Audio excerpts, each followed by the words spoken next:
teachers, boys and girls, very scintillating morning to one and all present here. बेटे जिस तरह की तुहानू पता है कि इस धरती के ऊपर हर एक चीज़ निज़मां नाल चलती है. There are different laws. जे आपां विज्ञान की गल करिए तो विज्ञान के विच भी बहुत नियम ने.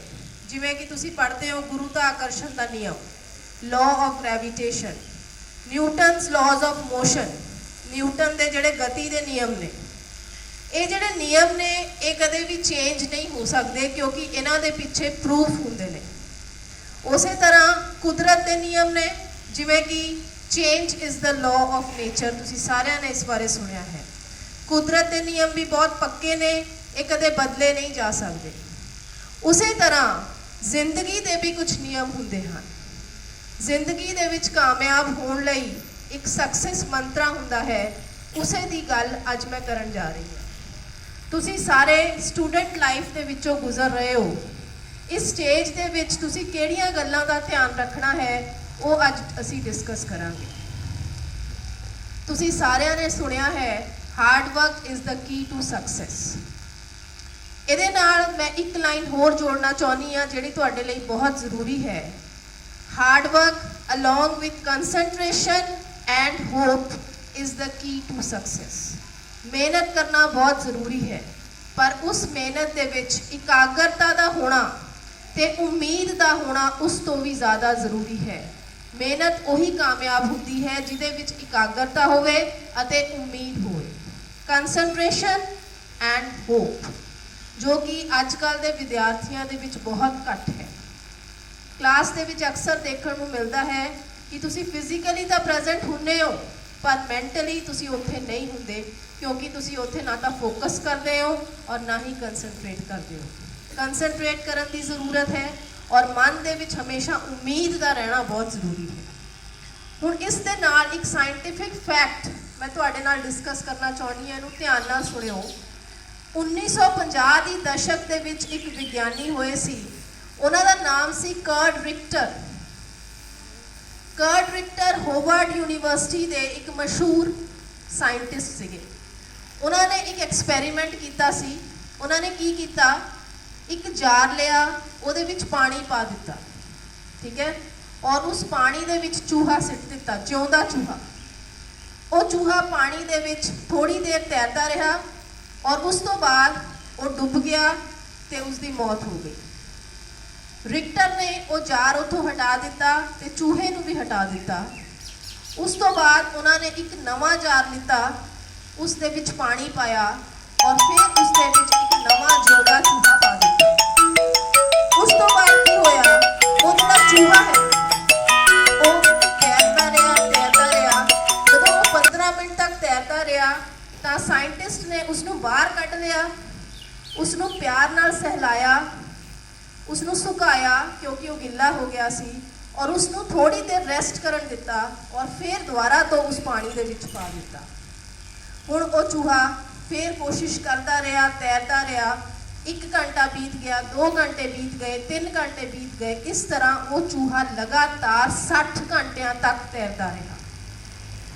बाद विच रिक्टर ने एक्सप्लेनेशन दी कि पहला चूहा क्यों मर गया और दूजा चूहा 60 घंटिया तक क्यों तैरता रहा.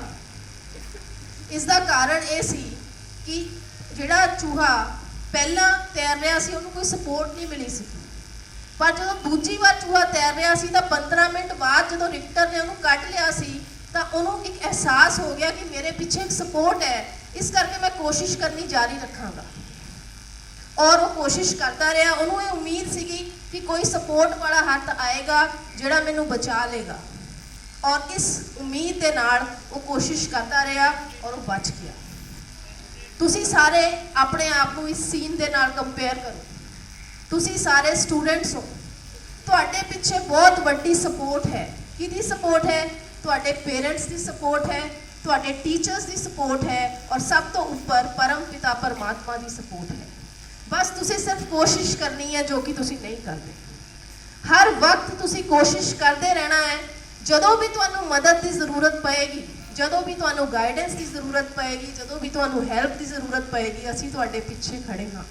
स्कूल का एक एक टीचर ਹਰ ਇੱਕ ਪਲ ਰੈਡੀ ਹੈ ਕਿ ਤੁਸੀਂ ਕੁਝ ਪੁੱਛੋ ਤੇ ਅਸੀਂ ਦੱਸੀਏ। ਤੁਸੀਂ ਇੱਕ ਕਦਮ ਪੁੱਟੋ ਤੇ ਅਸੀਂ ਤੁਹਾਨੂੰ 10 ਕਦਮ ਪੁੱਟਣ ਦੇ ਵਿੱਚ ਮਦਦ ਕਰੀਏ, ਪਰ ਪਹਿਲਾ ਕਦਮ ਤੁਸੀਂ ਪੁੱਟਣਾ ਹੈ। ਪਹਿਲੀ ਕੋਸ਼ਿਸ਼ ਤੁਸੀਂ ਕਰਨੀ ਹੈ। ਕੋਸ਼ਿਸ਼ ਤੁਹਾਡੀ ਜਗ੍ਹਾ ਤੇ ਕੋਈ ਨਹੀਂ ਕਰ ਸਕਦਾ। ਜਦੋਂ ਤੁਸੀਂ ਕੋਸ਼ਿਸ਼ ਕਰੋਗੇ ਤਾਂ ਟੀਚਰਸ ਤੁਹਾਡੇ ਨਾਲ ਨੇ, ਹਰ ਦਮ ਤੁਹਾਡੇ ਨਾਲ। ਇਹ ਸੀ ਕੰਸੈਂਟਰੇਸ਼ਨ ਤੇ ਉਮੀਦ ਦੀ ਗੱਲ। ਦੂਸਰੀ ਗੱਲ ਹੈ ਕਿ ਮਿਹਨਤ ਹਰ ਵਕਤ ਕਰਦੇ ਰਹਿਣਾ ਹੈ। ਤੁਸੀਂ ਇੱਕ ਲਾਈਨ ਸੁਣੀ ਹੋਏਗੀ, ਛੋਟੀਆਂ ਕਲਾਸਾਂ ਦੇ ਵਿੱਚ ਤੁਸੀਂ ਕਵਿਤਾ ਦੇ ਰੂਪ ਵਿੱਚ ਪੜ੍ਹਦੇ ਸੀ, ਨन्ही सी चींटी जब दाना लेकर चलती है, नन्ही सी चींटी जब दाना लेकर चलती है, चढ़ती दीवारों पर 100 बार फिसलती है। आखिर उसकी मेहनत बेकार नहीं होती, कोशिश करने वालों की कभी हार नहीं होती। लहरों से डरकर नौका पार नहीं होती, कोशिश करने वालों की कभी हार नहीं होती। एक छोटी जी कीड़ी जो दाना लेके चलती है, देखियो कितनी कंसंट्रेशन नाल चलती है और ਉਹਦੇ ਮਨ ਦੇ ਵਿੱਚ ਕਿੰਨੀ ਉਮੀਦ ਹੁੰਦੀ ਹੈ ਕਿ ਇਹ ਦਾਣਾ ਲੈ ਕੇ ਮੈਂ ਆਪਣੀ ਡੈਸਟੀਨੇਸ਼ਨ ਤੇ ਪਹੁੰਚ ਜਾਣਾ ਹੈ। ਕੀ ਤੁਸੀਂ ਉਸ ਕੀੜੀ ਤੋਂ ਘੱਟ ਹੋ? ਤੁਹਾਡੇ ਅੰਦਰ ਤਾਂ ਸਭ ਕੁਝ ਹੈ, ਕੌਨਫੀਡੈਂਸ ਹੈ, ਪੇਸ਼ੈਂਸ ਹੈ, ਇਨੇਟ ਕੁਆਲਿਟੀ ਸਾਰੀਆਂ ਨੇ, ਸਿਰਫ ਉਹਨਾਂ ਨੂੰ ਡਿਵੈਲਪ ਕਰਨ ਦੀ ਲੋੜ ਹੈ। परमात्मा भी ये मानता है कि मेहनत सब तो ऊपर होती है। ऊपर वाला किस्मत से ज़्यादा मेहनत को मानता है, इसीलिए उसने लकीरों से पहले उंगलियों को बनाया है। लकीरां बाद विच बनदियां ने, सब तो पहला तुहाडियां उंगलियां बनदियां ने जिन्हां दे नाल तुसीं मेहनत करनी है। दूसरी चीज़ है कि अपना ध्यान जिहड़ा है वो हमेशा फोकस्ड रखिया करो। एक गल सुनो कि एक लेडी सी वो हमेशा मंदिर जाती सी, ठीक है, मंदिर जाती सी ਤੇ ਉਹਦਾ ਇੱਕ ਫਿਕਸ ਟਾਈਮ ਹੁੰਦਾ ਸੀ ਦਰਸ਼ਨ ਕਰਨ ਜਾਣਾ, 4 ਵਜੇ ਜਾਣਾ, ਚਾਹੇ ਦੇਸ਼ ਵਿੱਚ ਹੋਵੇ ਚਾਹੇ ਵਿਦੇਸ਼ ਵਿੱਚ ਹੋਵੇ, ਹਮੇਸ਼ਾ ਜਾਣਾ। ਇੱਕ ਦਿਨ ਉਹ ਮੰਦਿਰ ਗਈ ਤੇ ਉਹਨੂੰ ਲੱਗਿਆ ਕਿ ਸਾਰਾ ਕੁਝ ਗਲਤ ਹੋ ਰਿਹਾ ਹੈ। ਉਹ ਪੁਜਾਰੀ ਕੋਲ ਗਈ, ਉਹਨੇ ਕਿਹਾ ਪੰਡਿਤ ਜੀ ਇੱਥੇ ਕੁਝ ਵੀ ਠੀਕ ਨਹੀਂ ਚੱਲ ਰਿਹਾ। ਉਹ ਕਹਿੰਦੇ ਕੀ ਹੋ ਗਿਆ? ਕਹਿੰਦੇ ਉਰੇ ਲੋਕ ਤਾਂ ਆਉਂਦੇ ਨੇ, ਦਰਸ਼ਨ ਕਰਨ ਆਉਂਦੇ ਨੇ, ਪਰ ਗੱਲਾਂ ਦੇ ਵਿੱਚ ਬਿਜ਼ੀ ਰਹਿੰਦੇ ਨੇ। ਕੋਈ ਕਿਸੇ ਦੀਆਂ ਚੁਗਲੀਆਂ ਕਰ ਰਿਹਾ ਹੈ, ਕੋਈ ਲੜਾਈ ਝਗੜੇ ਦੀ ਗੱਲ ਕਰ ਰਿਹਾ ਹੈ, ਕਿਸੇ ਦਾ ਵੀ ਧਿਆਨ पूजा वाल दर्शन वाल नहीं है। तो पंडित जी ने कहा मैं तुहानू एक तरीका दसदा हाँ, तुसी कल मंदिर अपनी गड्डी विच ना आयो, पैदल आयो और हाथ दे विच एक पानी दी गड़वी लेके आयो और वो गड़वी पूरी तरह पानी नाल भरी होनी चाहिए है। और गड़वी लेके आयो, पैदल आयो और आके 3 बारी मंदिर की परिक्रमा करनी है। उस लेडी ने इसे तरह किया, उसने आके गड़वी लेके आई, पानी भी लिया सी ਉਹਦੇ ਅੰਦਰ। पंडित जी ने कहा सी कि पानी की एक बूंद गिरनी नहीं चाहिए, ठीक है। ਜਦੋਂ लेडी आई उन्हें पंडित जी ਨੂੰ ਪੁੱਛਿਆ, पंडित जी